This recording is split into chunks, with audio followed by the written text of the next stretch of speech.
तो अब हम करेंगे एक्सरसाइज 4.3। ये हमारा क्वेश्चन नंबर 1 है। तो क्वेश्चन नंबर 1 कहता है write minors and cofactors of the elements of the following determinants. यहाँ पे दो डिटरमिनेंट्स दे रखे हैं और हमें इसके माइनर लिखने हैं और कोफैक्टर लिखने हैं। तो माइनर को बेसिकली हम लोग डिनोट करते हैं, जैसे अगर हमें इस एलिमेंट का माइनर निकालना है तो क्या लिखेंगे, M11 first row first column. ये है हमारा फर्स्ट रो सेकंड कॉलम, तो इसका माइनर हम निकालेंगे तो M12 लिखेंगे, M21 M22। अब माइनर निकालते कैसे हैं, जैसे डिटरमिनेंट फाइंड करते थे सेम तरीका है। जैसे हमें इसका माइनर निकालना है तो इस कॉलम इस रो को स्किप कर दो और जो एलिमेंट बचेगा वही माइनर है। लेकिन इसमें प्लस माइनस का कॉन्सेप्ट नहीं होता है, मतलब ये नहीं है कि अगर यहाँ पे ये है ये प्लस का होगा ये माइनस का होगा, ऐसा नहीं है। माइनर्स में सिर्फ हमें रो और कॉलम को स्किप करना होता है। तो यहाँ पे इसको स्किप करेंगे इसको स्किप करेंगे 3 बचेगा, तो ये आ जाएगा 3। और इसके लिए इसको स्किप करेंगे इसको स्किप करेंगे तो ये आ जाएगा 0। ये बेसिकली हम ए वाले के लिए कर रहे हैं। और सिमिलरली यहाँ पे इसको स्किप करेंगे इसको स्किप करेंगे तो आ जाएगा -4। और इसको स्किप करेंगे इसको स्किप करेंगे तो आ जाएगा 2। ठीक है, तो ये आ गया हमारा माइनर। अब आते हैं हम लोग कोफैक्टर पे। तो कोफैक्टर कैसे निकालते हैं, कोफैक्टर में जो है बेसिकली साइन का जो है दिक्कत रहता है, साइन लगाना आना चाहिए। तो कोफैक्टर को हम लोग डिनोट करते हैं A11 से। A11 होगा हमारा -1 की पावर इन दोनों का सम 1 + 1 और M11, यानी जो माइनर होगा उसी में हमें बस साइन प्लस माइनस का लगाना है। और प्लस माइनस का साइन कैसे लगाएंगे, अगर इन दोनों का सम इवन नंबर है तो प्लस रहेगा यानी माइनर के इक्वल होगा, और अगर इन दोनों का सम ऑड नंबर है तो माइनस टाइम्स माइनर के इक्वल होगा। तो ये तो हो जाएगा हमारा M11। और A12 की बात करेंगे तो हमारा क्या आएगा, माइनस का M12। और M11 हमारा यहाँ पे 3 है, M12 जो है वो 0 है तो 0 ही आ जाएगा। A21 ये भी हमारा माइनस में आएगा क्योंकि 2 + 1 3, -21 इज इक्वल टू, और 21 इसमें क्या है -4, तो माइनस माइनस प्लस हो जाएगा तो ये आ जाएगा 4। सिमिलरली A22 ये है हमारा 2, और इन दोनों का सम क्या होगा 2 + 2 4, तो ये M22 के इक्वल ही आएगा और जो कि है 2। तो ये तो हमारे हो गए 4 माइनर और ये हो गए 4 कोफैक्टर। ठीक है, अब बी वाले को देखो, इसमें माइनर क्या होगा, अब हमें ज्यादा लिखने की जरूरत नहीं, M11 देखेंगे तो M11 क्या आएगा हमारा, देखो D आ जाएगा, M12 1 2 यानी ये रो ये कॉलम स्किप करेंगे तो B बचेगा, M21 ये रो ये कॉलम स्किप करेंगे C बचेगा, M22 ये रो ये कॉलम स्किप करेंगे A बचेगा। और कोफैक्टर के लिए A11 D ही आ जाएगा यानी M11 ही आ जाएगा, और A12 माइनस का M12 यानी कि माइनस का B, डायरेक्ट हम लिख सकते हैं। A21 माइनस का C, A22 यहाँ पे A आ जाएगा। ठीक है, तो इसमें ये जो है माइनर्स हैं और ये कोफैक्टर्स, माइनर्स कोफैक्टर्स। ठीक है, तो ये हमारा आंसर हो जाएगा। तो अब हम करेंगे क्वेश्चन नंबर 2। तो क्वेश्चन नंबर 2 क्या कहता है, write minors and cofactors of the elements of the following determinants. तो यहाँ पे दो डिटरमिनेंट्स दे रखे हैं और इसके हमें माइनर और कोफैक्टर्स निकालने हैं। तो ए वाले पार्ट से स्टार्ट करते हैं। तो माइनर क्या होता है, जैसे इस एलिमेंट का अगर हमें माइनर निकालना है तो इस एलिमेंट का माइनर क्या होगा, इस कॉलम इस रो को स्किप करके जो डिटरमिनेंट आएगा वही हमारा माइनर होगा। तो जैसे अगर हम M11 निकालें इस एलिमेंट का माइनर, तो ये कॉलम ये रो स्किप करेंगे तो क्या बचेगा 1 0 0 1 ये बचेगा, और इसका डिटरमिनेंट क्या आएगा 1। अगर हम 1 2 निकालें, यानी फर्स्ट रो सेकंड कॉलम, इस कॉलम इस रो को स्किप करेंगे तो क्या बचेगा? 0 0 0 1, 0 0 0 1, और इसका डिटर्मिनेंट 0। M13 निकालें तो क्या आएगा हमारा? यहां पे ये फर्स्ट रो और थर्ड कॉलम है, इस रो को स्किप करेंगे, इसको स्किप करेंगे तो क्या बचेगा? 0 1 0 0 आएगा 0। अब इसी तरह से M21 निकालेंगे तो ये हमारा क्या आएगा? इसको स्किप करेंगे तो बचेगा 0 0 0 1, 0 0 0 1, ये आ जाएगा 0। M22 निकालेंगे तो इस कॉलम इस रो को स्किप करेंगे तो क्या बचेगा? 1 0 0 1, और ये आ जाएगा 1। सिमिलरली M23, ये क्या आएगा हमारा? इस कॉलम को स्किप करेंगे तो क्या बचेगा? 1 0 0 0 1 0 0 0, तो ये आएगा 0।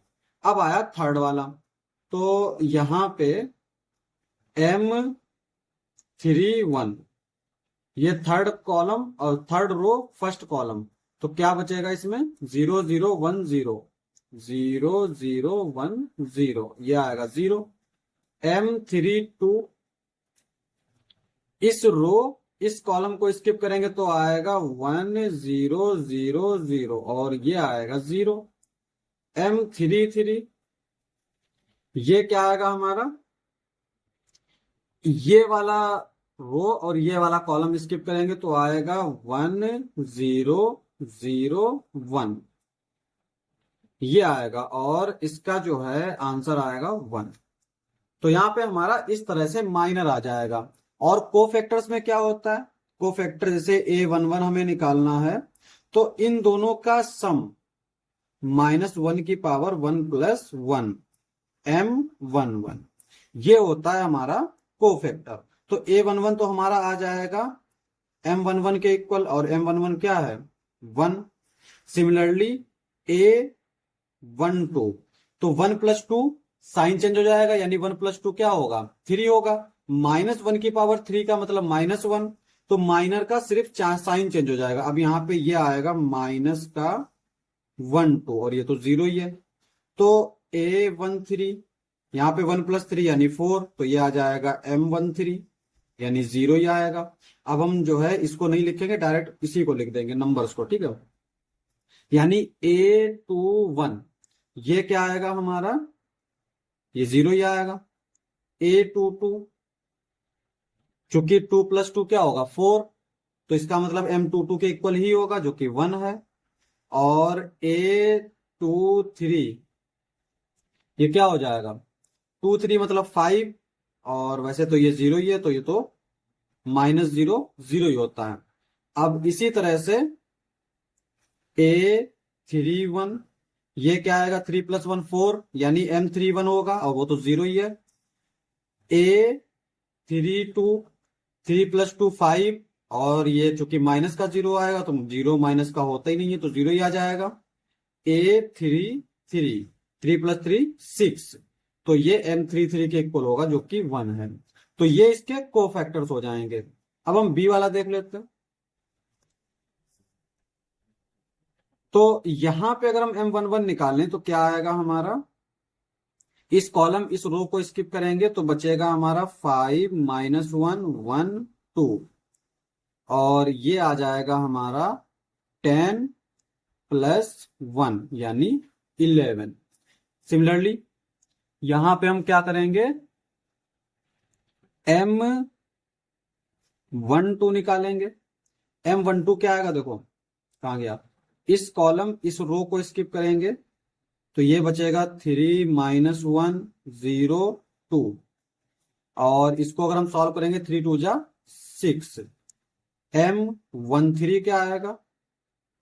यहाँ पे इस कॉलम इस रो को स्किप करेंगे तो ये आएगा 3 1 जा 3, और ये 0, यानी 3 आ जाएगा।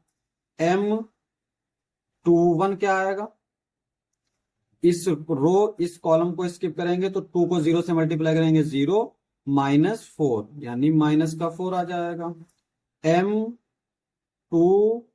क्या आएगा, ये 2 1 जा 2 -0 यानी कि 2 आ जाएगा। अब इसी तरह से M23 निकालेंगे तो क्या आएगा, ये है 2 और 3, इसको स्किप करेंगे, 1 को 1 से मल्टीप्लाई करेंगे 1 और ये -0 तो 1 ही आ जाएगा। इसी तरह से हम M31 निकाल सकते हैं। M31 क्या आएगा, ये रो ये कॉलम स्किप करेंगे, इसको इससे मल्टीप्लाई करेंगे 0 -20 तो -20 आ जाएगा।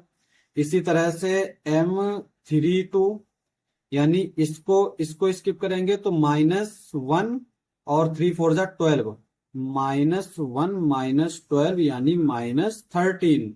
और इसी तरह से M33 ये क्या आएगा, इसको स्किप करेंगे, 5 1 जा 5 -0 तो ये 5 आ जाएगा।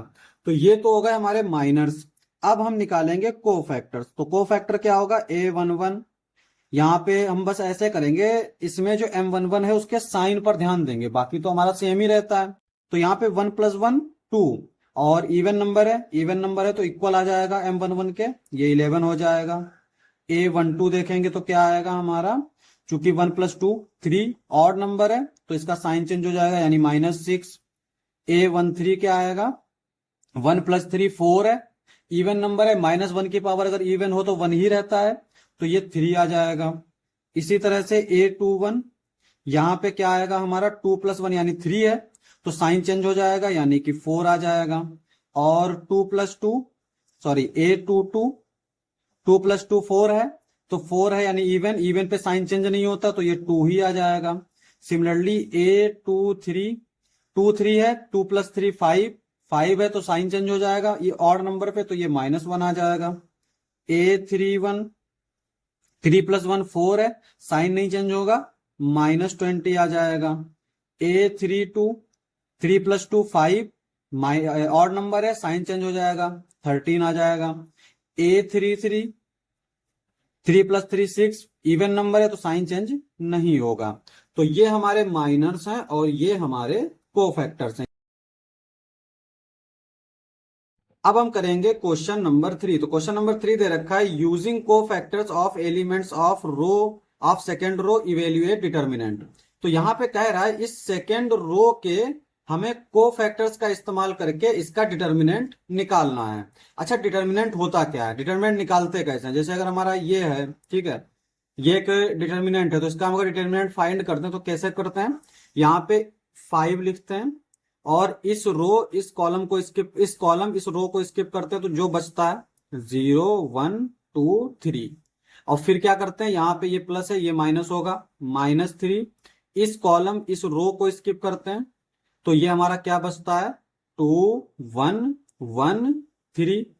और फिर ये प्लस का 8 है, इसको स्किप करेंगे तो ये जो बचेगा ये है 2 0 1 2, ये आ जाएगा हमारा। ठीक है, अब एक चीज देखो, यहां पे इसको तो हम ऐसे ही लिख लें, ये जो है हमारा ये क्या है, ये हमारा माइनर है। जब हम माइनर फाइंड करते हैं तो जैसे हमें इसका माइनर फाइंड करना है तो इसको और इसको स्किप करना है तो जो बचता है वही माइनर होता है। तो यहाँ पे ये हमारा मान लो माइनर है M11 -3, ये माइनर है हमारा M12 और +8, ये माइनर जो है इसका माइनर जो है वो क्या होगा हमारा M13। ये माइनर्स हो गए। अब माइनर्स जो हैं वो हमारे क्या होते हैं, कोफैक्टर के साइन चेंज वाला होता है मामला। यानी अगर इनका सम इवन है तो माइनर के इक्वल होगा कोफैक्टर, और अगर इसका साइन ऑड नंबर है तो उसका साइन चेंज कर देते हैं। तो यहाँ पे ये 5 है, ये माइनर है ना, इसको कोफैक्टर में लिखेंगे तो A11 आएगा। अब यहाँ पे ये देखो 1 + 2 3 है तो साइन चेंज हो जाएगा तो ये हो जाएगा प्लस का 3A12 प्लस का 8A13। ये आ गए हमारे कोफैक्टर्स। ठीक है, और यहाँ पे ये जो 5 है ये कौन सा एलिमेंट है, ये वाला एलिमेंट है। तो अगर इसको हम एलिमेंट के फॉर्म में लिखें तो ये होता है A11 और ये जो एलिमेंट है ये क्या होगा हमारा A12 और ये वाला जो एलिमेंट है ये हमारा क्या होगा, A13। तो अब यहाँ पे हम देख सकते हैं कि अगर हम फर्स्ट रो से निकाल रहे हैं तो फर्स्ट रो को, रो से अगर हम डिटर्मिनेंट निकालना चाह रहे हैं तो कोफैक्टर के एलिमेंट्स हम किस तरह से इस्तेमाल कर सकते हैं, इस तरह से। तो सेम चीज यहां पे हम करेंगे। सॉल्यूशन, इसका डिटर्मिनेंट अगर हमें फाइंड करना है सेकेंड रो से, तो सेकेंड रो में इस एलिमेंट का नाम क्या है, A21। तो ये हो जाएगा A21 प्लस, फिर यहां पे ये हमारा क्या नाम है इसका, ये A22, second row second column, तो ये आ जाएगा A22 प्लस इसका नाम क्या है A23, तो ये आ जाएगा A23। ठीक है, अब यहां पे देखो सबके वैल्यू रख दो। A21 क्या दे रखा है 2, और इस रो इस कॉलम को स्किप करेंगे तो क्या बचेगा 3821, यानी इसका अगर हम कोफैक्टर निकालेंगे तो आएगा 3 3 जा 9, या फिर पहले लिख ही लेते हैं। तो यहां पे जो बचेगा 3823 प्लस, अब यहाँ पे A22 क्या है, देखो A22 है 0। तो अगर ये 0 है तो हम पूरा ये टर्म ही 0 कर सकते हैं, क्योंकि यहाँ पे A22 कुछ भी लिखे हम तो यहाँ पे 0 से मल्टीप्लाई करेंगे तो 0 ही आएगा, तो डायरेक्ट हमने 0 कर दिया। अब आते हैं A23 पे, तो यहाँ पे जो 23 है ये क्या है, ये वाला है। अब 23 है, ये तो हमने एलिमेंट लिख लिया 1। यहां पर ये हमारा क्या था 21 था, और 2 प्लस 1 क्या होगा 3, यानी साइन चेंज हो जाएगा, तो यहाँ पे ये साइन आएगा तुम्हारा माइनस का। ठीक है, और यहाँ पे भी साइन आएगा तुम्हारा माइनस का, क्योंकि हमने बताया कि अगर यहाँ पे इनका नंबर का सम जो है वो ऑड हो तो साइन जो है वो माइनस का आता है। तो A21 हो गया हमारा 1, और A23 हो गया 1। A23 निकालेंगे तो क्या आएगा हमारा, ये रो स्किप करेंगे तो ये बचेगा तुम्हारा 5312। अब डिटर्मिनेंट फाइंड कर लेते हैं। 3 3 जा 9 माइनस 8 2 जा 16, और ये -1, 5 2 जा 10 -3, ये हो जाएगा -2। 16 में से 9 जाएगा तो कितना बचेगा 7 बचेगा, तो यहाँ पे -7, -1 इंटू 10 में से 3 गया 7 बचा, 7 2 जा 14 -7, 14 में से 7 गया तो 7, यही हमारा डिटर्मिनेंट हो जाएगा। ठीक है, तो यही हमारा आंसर हो जाएगा। अब हम करेंगे क्वेश्चन नंबर 4। तो क्वेश्चन नंबर 4 क्या दे रखा है, using cofactors of elements of third column evaluate determinant. तो यहां पे क्वेश्चन नंबर 3 की तरह ही है। अब कोफैक्टर का इस्तेमाल करके हम डिटर्मिनेंट कैसे निकालते हैं, जैसे कोई भी रो या कोई भी कॉलम हो उसके करस्पॉन्डिंग कोफैक्टर्स के मल्टीप्लिकेशन का सम होता है। जैसे अगर हम इसकी बात करें, यहाँ पे ये A11 है तो A11 फिर ये A12 है तो A12 फिर ये A13 है तो ये A13, ये होगा हमारा डिटर्मिनेंट।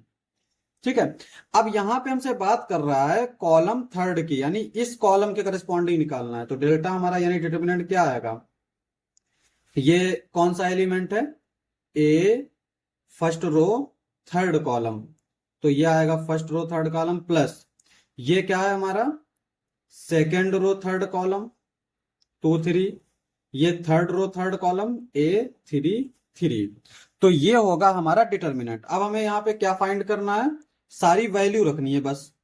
यहाँ पे A13 जो है ये है हमारा YZ।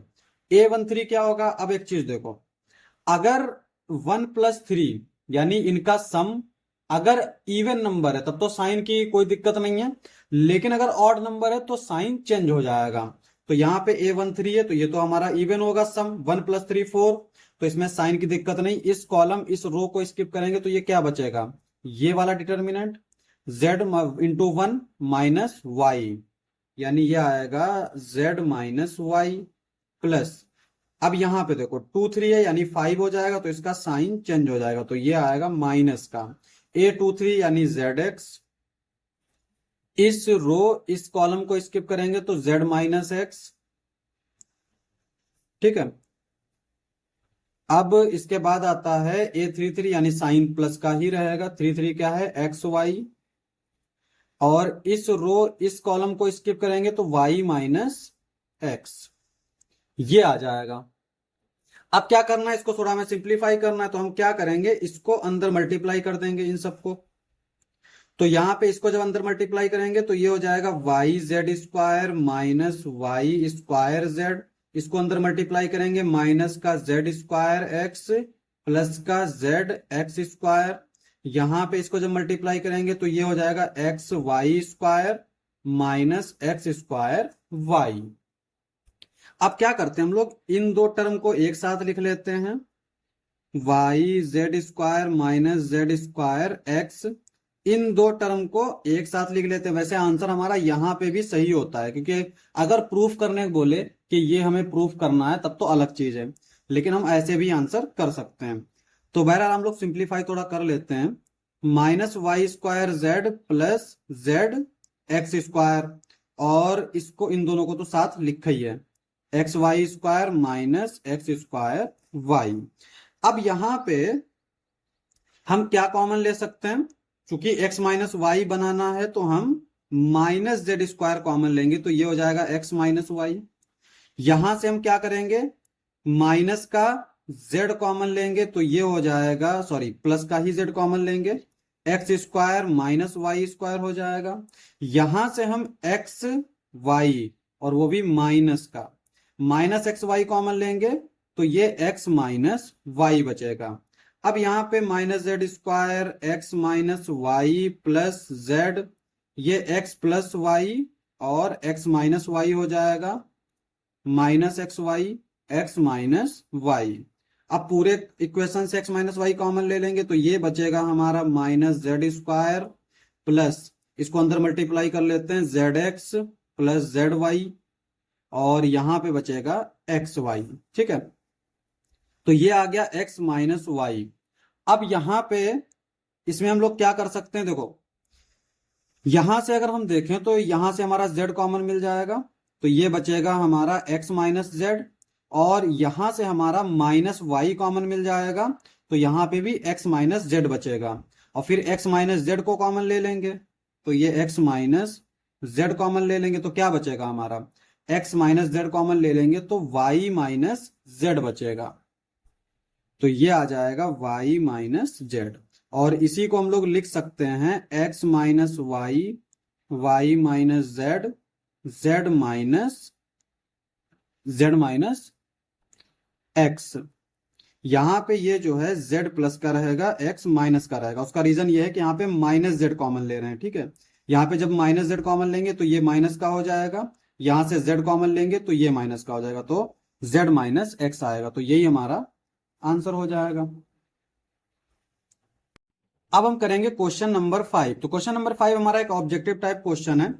तो यहां पे कह रहा है ये अगर डिटर्मिनेंट है and A I J is cofactor of A I J, then value of delta is given by.